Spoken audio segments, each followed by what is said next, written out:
إن الحمد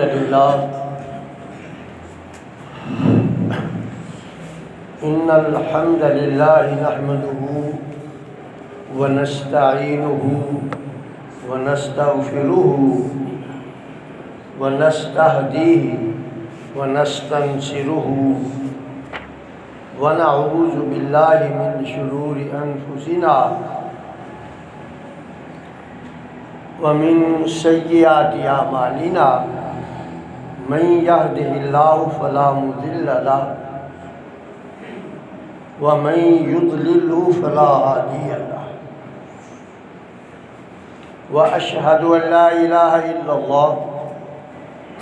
وحده لا شريك له وأشهد أن محمدا عبده ورسوله أما بعد فإن أحسن الحديث كتاب الله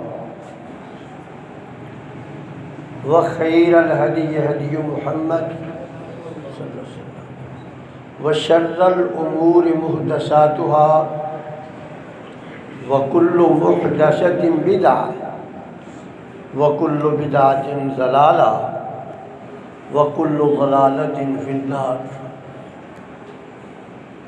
اللهم صل على محمد وعلى آل محمد كما صليت على إبراهيم وعلى آل إبراهيم إنك حميد مجيد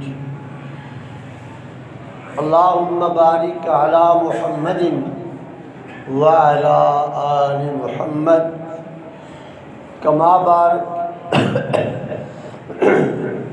كما باركت على إبراهيم وعلى آل إبراهيم إنك حميد مجيد أعوذ بالله من الشيطان الرجيم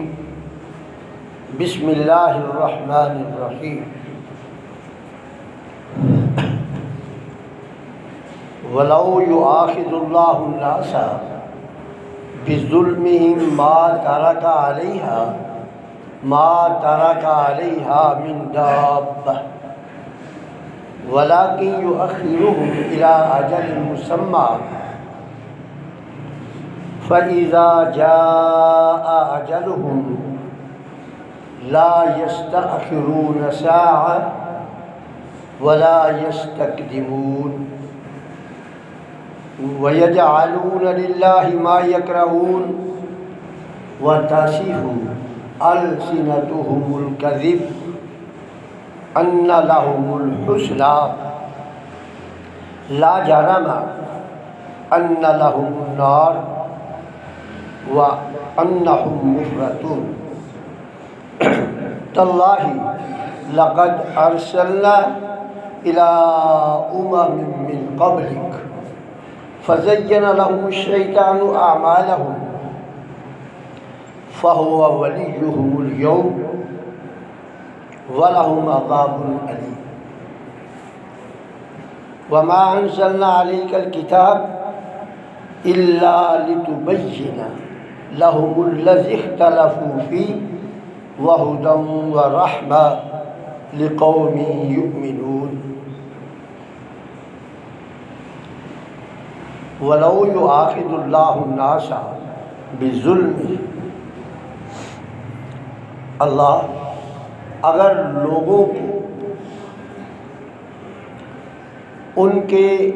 اللہ کے ساتھ شرک کرنے اور باہم ایک دوسرے کی حق تلفی کرنے کی وجہ سے پکڑے تو ما ترک علیہا من دابہ، تو پھر اس زمین پر کوئی جاندار زندہ نہ بچے،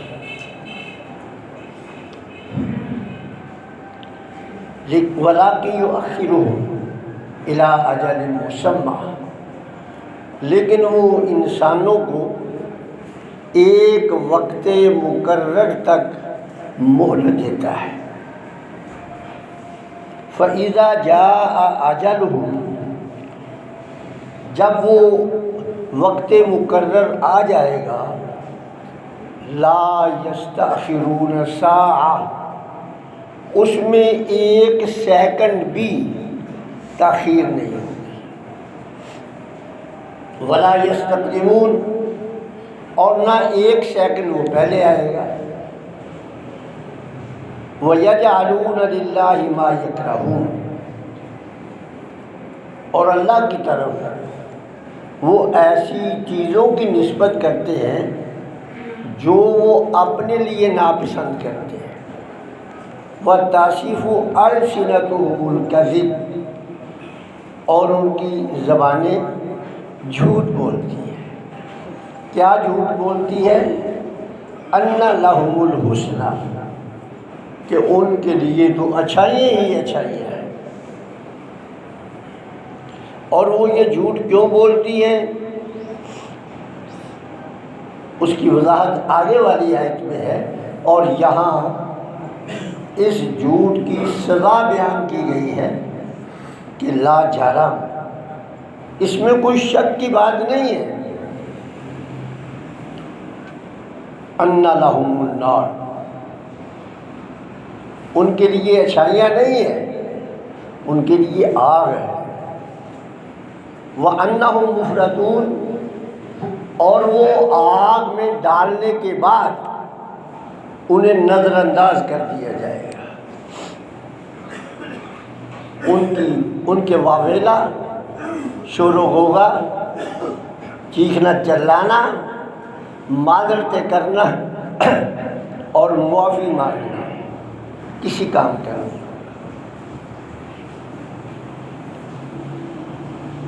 تو اللہ رب العزت اپنی ذات کی قسم اٹھا کر انسانوں کو یقین دہانی کروا رہے ہیں، تاللہ لقد ارسلنا الی امم من قبلک،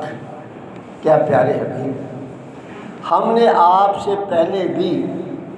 امتوں کی طرف، گروہوں کی طرف، خاندانوں اور قبیلوں کی طرف انبیاء بھیجے، لیکن فَزَيَّنَ لَهُمُ الشَّيْطَانُ، لیکن شیطان نے جو وہ عمل کر رہے تھے ان اعمال کو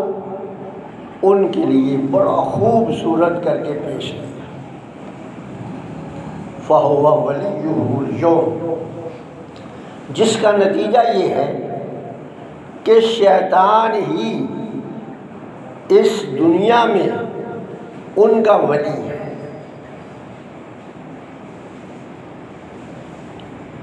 وَلَهُمْ عَذَابٌ عَلِيمٌ، اور ان کے لیے آخرت میں یقینی عذاب ہے، دنیا میں بھی ہو سکتا ہے لیکن آخرت میں جو دردناک عذاب ہے وہ تو یقینی ہے۔ وَمَا أَنزَلْنَا عَلَيْكَ الْكِتَابَ، اور یہ کتاب جو ہم نے آپ پر نازل کی ہے یہ محض چومنے چاٹنے کے لیے نہیں ہے، یہ گھروں کو زینت بخشنے کے لیے نہیں ہے، یہ کس لیے ہے؟ إِلَّا لِتُبَيِّنَ لَهُمُ الَّذِي اخْتَلَفُوا، آپ لوگوں کو بتائیں جس بارے میں وہ باہم اختلاف رکھتے ہیں، فیہ ھدی، اور اس کتاب میں مکمل رہنمائی ہے اور رحمت ہے، کن کے لیے؟ لقوم یؤمنون، اس قوم کے لیے جو ایمان رکھتے ہیں۔ رب ذوالجلال جو انسانوں پر مختلف اوقات میں مصائب و آلام بھیجتے ہیں، اس کی دو وجوہات ہیں، ایک تو ہے ان کی آزمائش کے لیے، اور ایک ہے ان کو سزا دینے کے لیے. اور آزمائش جو ہے مسلمانوں کی اس لیے ہوتی ہے جو مومن ہیں، تاکہ ان کے جو چھوٹے موٹے گناہ ہیں وہ معاف کر دیے جائیں، اور ان مصائب و آلام پر صبر کرنے کی وجہ سے ان کے درجات کو بلند کر دیا جائے. اور کافر پر کی آزمائش دو طرح سے ہوتی ہے، یعنی مسلمان کی، مومن کی تو ایک ہی طرح سے ہوتی ہے کہ ان کو مصائب و آلام میں مبتلا کیا جاتا ہے تاکہ اس کے جو چھوٹے موٹے گناہ ہیں نا وہ معاف کر دیے جائیں. یہی وجہ ہے کہ رسول اللہ صلی اللہ علیہ وسلم نے فرمایا جب تم اپنے کسی مومن بھائی کی تیمارداری کرنے کے لیے جاؤ نا تو اسے یہ تسلی دو کہ لا بأس طہور،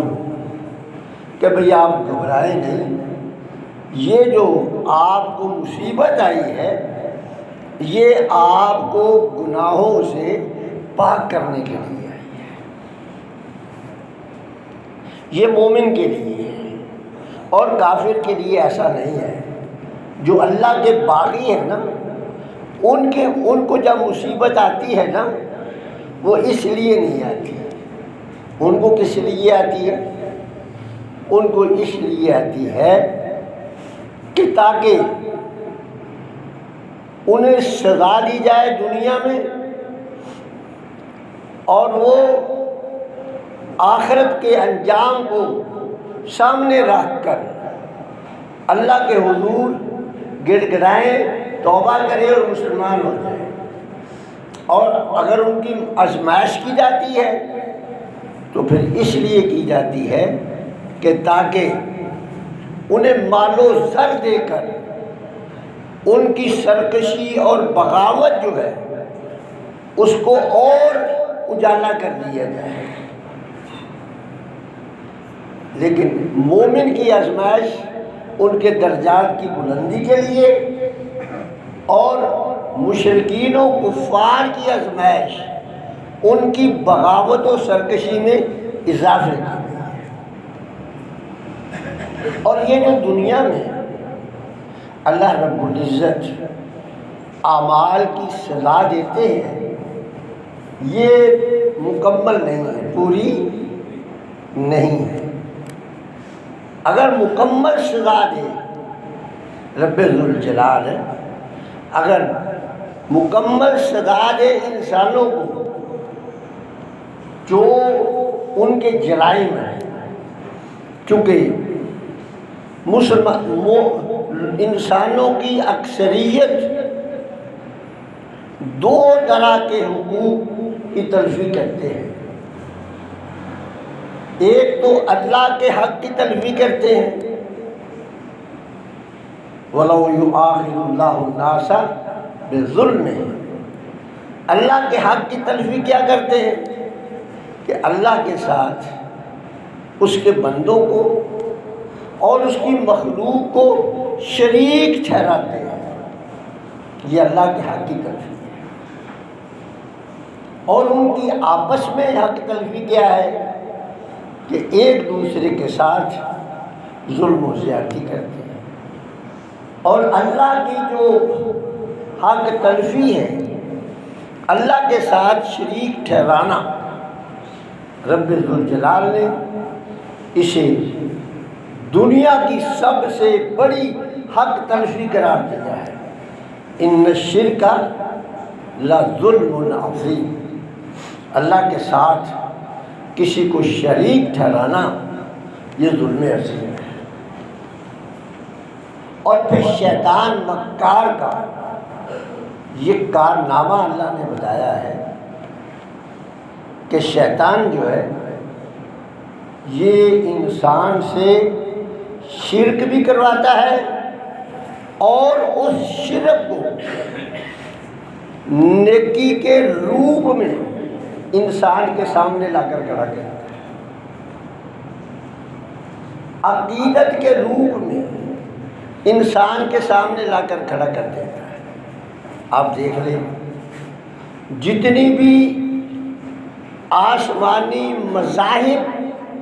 سے تعلق رکھنے والی امتیں ہیں، وہ ساری کی ساری عقیدت کی بنا پر گمراہ ہوئی، کیونکہ کسی نبی نے، کسی اللہ والے نے نہ اشارتاً اور نہ دلالتاً یہ کہا ہے کہ میری بندگی کرنا، محض عقیدت کی بنیاد پر کرتے ہیں۔ اور اگر انہیں سمجھانے کی کوشش کی جائے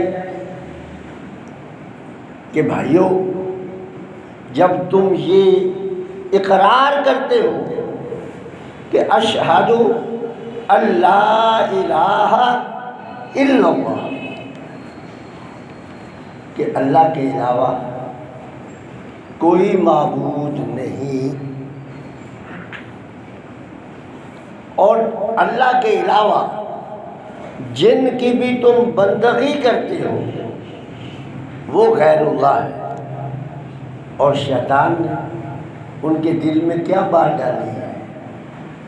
کہ جو کافر ہیں، جو اللہ کو نہیں مانتے، وہ تو اللہ کا غیر ہیں،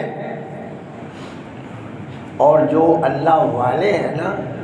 وہ اللہ کا غیر ہے نہیں ہے، وہ اللہ کے اپنے ہیں۔ ایسے ہی ہے نا، وہ اللہ والے جو ہے نا، وہ اللہ کے اپنے ہیں، اور اسی بنا پر کسی نے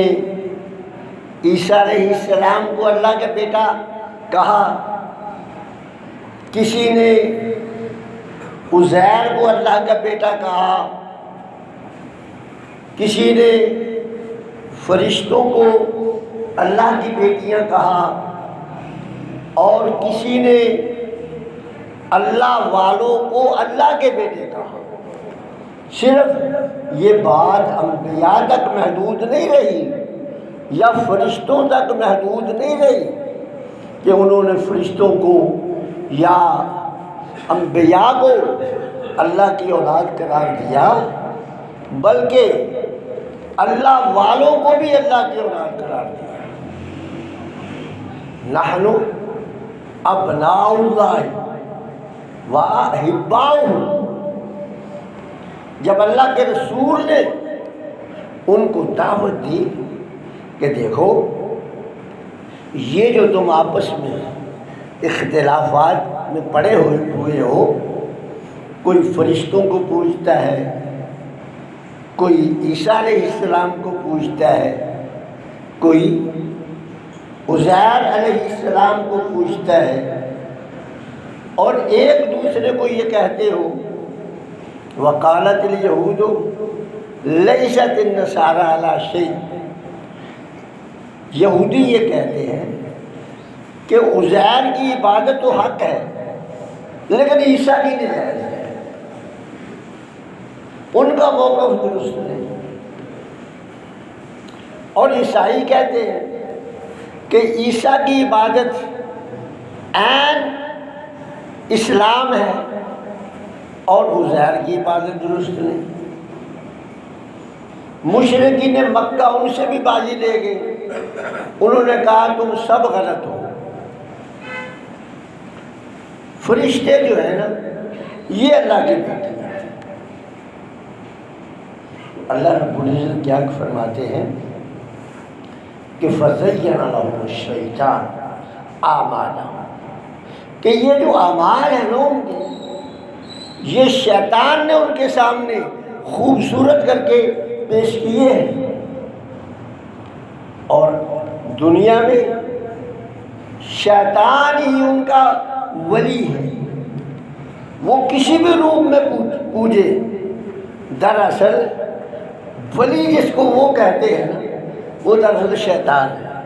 وہ کسی بھی روپ میں پوجے، شیطان کو معاذ اللہ عیسیٰ علیہ السلام کے روپ میں پوج لے، عزیر علیہ السلام کے روپ میں پوج لے، فرشتوں کے روپ میں پوج لے، کسی اللہ کے بزرگ کے روپ میں پوج لے، اصل میں عبادت وہ شیطان کی ہی کرنی ہے۔ چونکہ ان لوگوں نے تو منع کیا ہے، یہ تو ساری عمر یہی دعوت دیتے رہے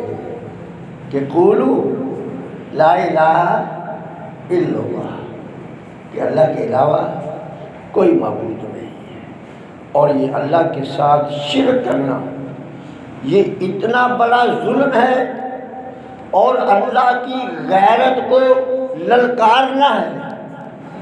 اور اللہ کی غیرت کو للکارنے کی جو اصل سزا ہے وہ یہ ہے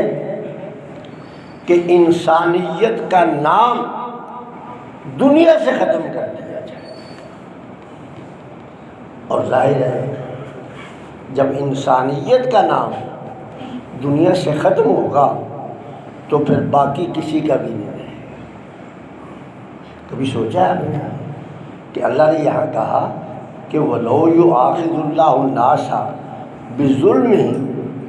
مَا تَرَكَ عَلَيْهَا مِن دَابَّةٍ، کہ اگر اللہ تعالیٰ انسان کی گرفت شرک کی وجہ سے کرنا چاہتا تو زمین پر وہ ایک جاندار بھی نہ چھوڑتا۔ قاری عمر صاحب، یہ دل میں خیال تو آتا ہوگا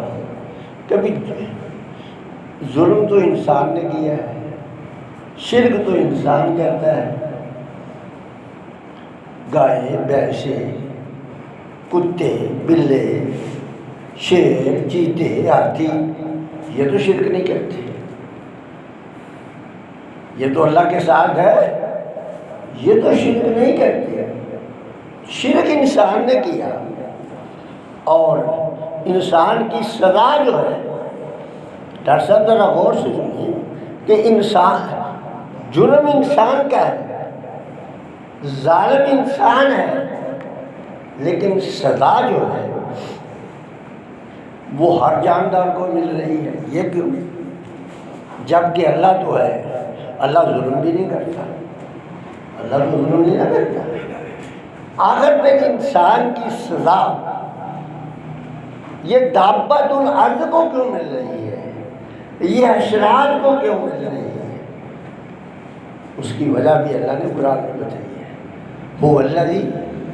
خلق لکم ما فی الارض جميعا۔ چونکہ یہ جتنی بھی کائنات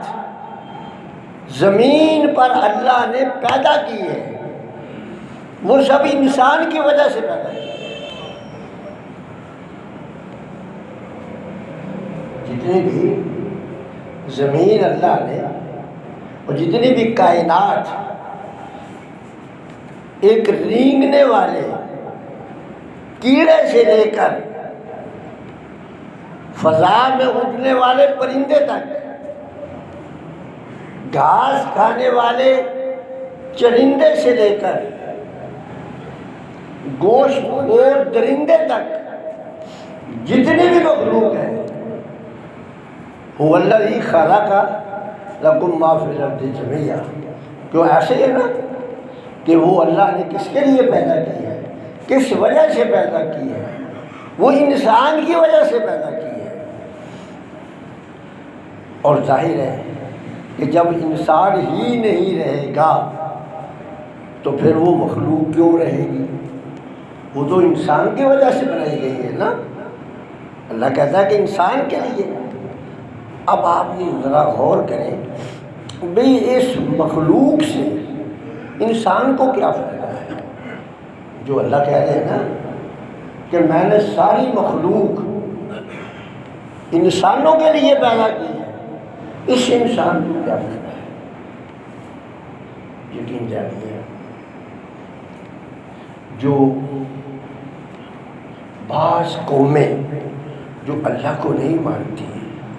وہ قرآن حکیم کے جو فرمودات ہیں نا اس پہ غور کرتے ہیں، اور ہم مسلمان جو ہے اس میں کوئی شک نہیں کہ ہم ان قوموں سے ہزارہا درجہ بہتر ہے، کیونکہ ہمارا عقیدہ درست ہے، لیکن ہم میں ایک سستی اور غفلت ہے کہ ہم نے اس کتاب کو، اللہ کہتے ہیں کہ جو اللہ نے اتاری اس لیے ہے کہ تاکہ اللہ کے پیغمبر محمد رسول اللہ یہ لوگوں کو بتائے کہ یہ کتاب تمہارے لیے کیوں نازل ہوئی، اس میں ذرا تدبر کرو، غور و فکر کرو۔ ہم غور و فکر نہیں کرتے۔ کیا خیال ہے؟ ہم نے کیا کیا ہے؟ اس کو کلام مقدس قرار دے دیا ہے، اس میں کوئی شک نہیں، یہ کلام مقدس ہے، لیکن صرف کلام مقدس نہیں ہے، یہ کچھ اور بھی ہے۔ ہم کیا کرتے ہیں؟ قرآن مجید پڑھا ہے نا، تو مسجد سے جب باہر جانے لگتے ہیں تو پچھلے قدم چلتے ہیں کہ اس کی طرف پیٹھ نہ ہو جائے۔ ہم سمجھتے ہیں کہ یہ جو قرآن نے کہا ہے نا کہ بھی ان قوموں کی ذلت کا سبب یہ تھا کہ انہوں نے اللہ کی کتابوں کو پسے پش ڈال دیا تھا، ہم اس کو فزیکل طور پر لے رہے ہیں، حالانکہ یہ مفہوم نہیں ہے ان آیات کا۔ آپ نے دیکھا ہوگا نا، پچھلے قدم جا رہے ہیں واپس، لیکن قرآن نے کہا کہ روزے رکھو، وہ سر عام پی رہے ہیں، نافرمانی ہے سر عام کر رہے ہیں۔ تو یہ جتنی بھی مخلوق ہے نا، میں عرض کر رہا تھا یہ انسان کے لیے بنائی ہے۔ اب بعض ایسی ہے کہ جو انسان کے فائدے کے لیے ہے، بلکہ اکثریت ایسی ہے جو انسان کے فائدے کے لیے ہے، اور بعض کے فوائد سائنس کی روح سے ظاہر ہو چکے ہیں، اور بعض کے فوائد ہیں لیکن ابھی ان کا وجود جو ہے اس کا ظہور نہیں ہوا، اور کچھ ایسی ہے جو انسان کو، خاص کر مسلمان کو تکلیف دے کر رب ذوالجلال، مثلا مچھر کاٹتا ہے،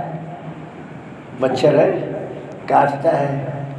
اور جب مچھر کاٹتا ہے تو ایک مسلمان مچھر کو گالیاں نہیں دیتا، وہ کہتا ہے انا للہ۔ کوئی بھی اس کو تکلیف پہنچی، اذا اصابتہم مصیبہ قالوا انا للہ، تو وہ کیا ہے؟ مچھر کا کاٹنا، اس پر اس انسان کا انا للہ پڑھنا، یہ انسان کے درجات کی بلندی کا سبب بن گیا۔ اس کا مطلب یہ ہے کہ مچھر بھی اللہ نے انسان کے فائدے کے لیے پیدا کیا، کہ یہ انسان مچھر کے ڈسنے کی وجہ سے اللہ کو یاد کر لے۔ تو اللہ سے دعا ہے کہ اللہ تعالی ہمیں شرک سے محفوظ فرمائے، اور آپس میں ایک دوسرے کی حقوق تلفی سے محفوظ فرمائے۔ واخر دعوانا الحمدللہ۔